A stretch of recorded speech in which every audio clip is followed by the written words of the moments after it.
Hi, and welcome to 2017 Paper 1 Question 3.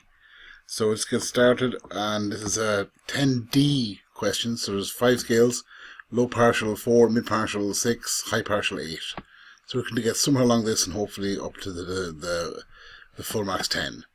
Now, part A then is to find the two values of x for which 3x squared minus 6x minus 8 equals 0. So hopefully, now if you listen to me, I'll be drilling this in all the time. We need to know what a certain number of standard equations are. And this particular example here is an example of a quadratic equation. We know that because it's a power of 2. Okay. If you had a different example, say for example y equals 2x plus 1, for example, that has a power of 1 on the x, so it's going to be linear. Okay. You might come across a cubic equation, and that has basically 3 factors. A quadratic has 2 factors, and in a linear equation, that 2x plus 1 is the factor.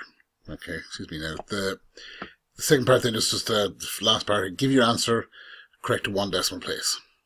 Now this gives me an indication that this quadratic is not solvable by what you call the quick method, okay, factorization. So I'm going to have to use the minus b formula, the quadratic formula, which you'll find in the maths tables. Okay. Now, just in the answer I haven't done out. So that's your quadratic equation. I've written out the general form of a quadratic equation, and that helps me to identify what a is. So a is the number in front of the x squared. B is the number, including the sign, so it's minus 6, the number in front of the x, and the c value is the number at the end, so the minus 8. So you have your A, B, and C. I've written out my formula here.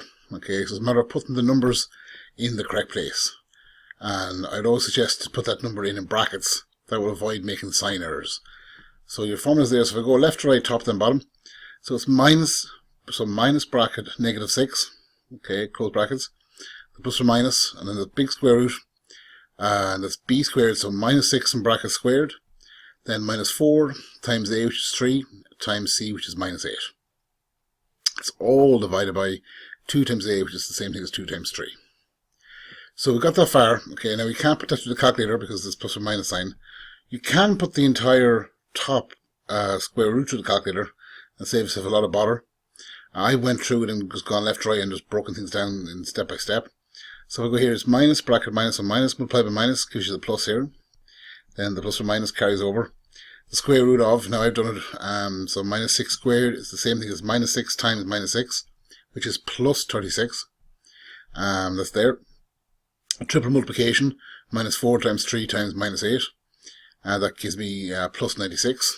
That's all divided by the 2 times 3 is the 6 here.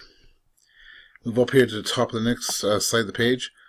I've just, in that jump, I've added the 36 and 96, and I've got 132 as the answer. Then you're going to split your quadratic into 2 answers. So that gives you here the 2 values. The quadratic will always have 2 factors. And you split it with the plus and then with the minus this direction. So you have 6 plus square root 132 over 6. And that can go to the calculator. And that gives me an answer of 2.91485. And then the other side here, 6 plus 6 minus square root 132 over 6. That, my calculator gets me minus 0.9485. The question says give your answers to 1 decimal place. So if I round that back, I look at the digit prior to the 1 decimal place, the 1. 1 is less than 4, so the number stays the same. The second answer, you look at your digit prior to the 1 decimal place.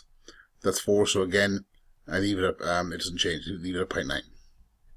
And there's my 2 answers. Okay. Not much else to say except you need to know how to factorize quadratic equations. There's the 3 fast methods, okay, for when you have a full quadratic, you open up your 2 brackets, for when you have just the first 2 terms, or when you have the first and last term, okay. But remember always that the minus b formula, the quadratic formula, will always work for all quadratics. And there comes a point when maybe you want to just focus on just learning that really well, and always use that. But again, that depends on time you have and just the level of study. It is best to know all the different methods, but there is so that's a lot of extra, in a sense, work. Okay, but they're just skills, And solving quadratics is something that could come up multiple times in the paper, so it's very, very important to get a handle on that. So we're coming to part B here now, because it's coordinate geometry. Find the coordinates of the minimum point of the function, and you have your function written there with function notation. Okay. Now the function notation always, I suppose, puts the fear of God in people, in the sense that it doesn't look right. Almost, you might read it there as f times x, and that's not what it is. I often write this where something like this to make it more clear, where the x is written like this, so it's more obvious that it's not part of it. That the x is just telling you what the input to the function is at any given time. You use the x here, f of x, to say when there's, I suppose, in a sense, nothing being substituted into the function. We often say if f is a function of x, or f is a function of t if the variable across here was t. And it's equivalent to, in reality, and sometimes for simplicity, just in your head, keep reminding yourself that f of x is the same thing as y. So when the x term goes in, the output is the entire thing, and the output is y. Now, in this particular case, this is a max and min question. Okay, so it's the standard method. And the simple way to put it is, you've a few steps to follow. But when it comes to max and mins, the first step you have to do always is differentiate. Okay, and it goes to the answer. So we have our function. Okay, I've written it out from the question. And to find max and mins, first step is always differentiate. Now, in function notation, you note that by putting the little apostrophe here. And then what follows has been differentiated.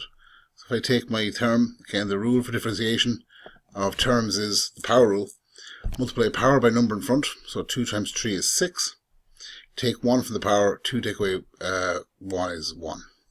I didn't normally write the 1 there because it's not needed, but technically it is there. You move to your second term. Now when you differentiate in a term with no power, or power of 1, the power ends up, the x ends up dropping away. Now, the reason for that is, when you take 1 away from the power, you end up with x to the power of 0.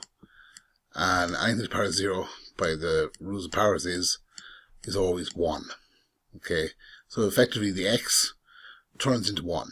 So minus 6 times 1 will always be itself, and you end up with minus 6. Now I generally refer to this as, when you differentiate the term on its own, the term just drops away. So the x, in this case, just drops away. Last term here, minus 8. If you differentiate a number, it always turns to 0. Okay, so that's gone.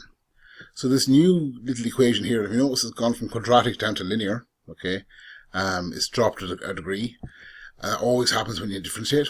So if you differentiate a cubic equation, it becomes quadratic. Differentiate again becomes cubic. Differentiate again becomes just a number. Differentiate again becomes 0. So there's always that reducing scale you differentiate. And sometimes that's assessed in different questions. So in this case, the slope here, now this is the first time I mentioned slope, but when you differentiate something, the reason you're doing it is to find the slope. And we usually use differentiation with curved equations, like a quadratic, in order to find the slope of that curve at that point. So we end up here with an equation describing the slope at any point. Okay. Now we know that at the maximum min point of our quadratic, now in this case it's the minimum, the slope will be 0.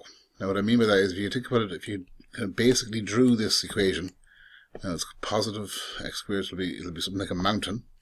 Now I'm just making it up, but at that top point, the slope is always 0. Okay, and that is, now actually in this case we're looking for a minimum, so it's the way around. Your graph is going to look like this. So it's at that point at the bottom where it stops going down and starts going up. That's your minimum point. The slope there was negative going down, then positive going up. That means it crosses over the 0. So at the minimum point, slope is 0. I've written that here. If you think about it, okay, f of x and f of x are the same thing. So therefore, if the left-hand sides are equal here, wouldn't the right-hand sides equal? And once you remember that fact, you can put them together, and I end up with this point here. Just solve this, bring the 6 across, it was subtracted on the right, becomes added on the left. Then the 6 times x, the 6 was multiplied on the right, comes across, becomes divided. 6 divided by 6 is 1. So now you've found your x value. You've found half of the quadrant. Remember, a quadrant always consists of an x and a y. So I take my original function. Remember, the original function, if you remember I said in part A, That's the same thing as, you could call it y equals. Okay, so y equals 3x squared minus 6x minus 8. If we input the 1, we can output the answer, which is the y value. So we can find out when x is 1, what is y. So we do that here, put the 1 all the way through. Put it to the calculator, I come up with minus 11. So the coordinate then is 1 minus 11. So when x is 1, y is minus 11. Now, if you notice this is the start of the question, this is a 15D. Okay, it's an awful lot of marks available for what really should be a standard thing. You're most likely to be asked max and mins at some stage. And you just have to remember the method. Okay, it's not that complicated a method once you remember what you have to do. But remember, there's always the marks here of 5, 7, 10 that you're trying to get. So if you can remember that in this kind of question, to even just differentiate, you'll most likely hit the low partial. Or even mid partial, depending on, if you get it correct or not. If you can then remember that fact, and it is, I cannot say how huge an important thing it is to remember that at the max, at the min, the slope is 0. And it's always worth knowing how to graph these things in a rough version. Just even to remind yourself, if you draw the graph there and you're trying to problem solve, it's going to trigger other memories which are going to help you to recall what the method is. Okay. Now, that's question 3 part B. I think it's the end of it. Okay, so thanks very much for that, and see you on question 4.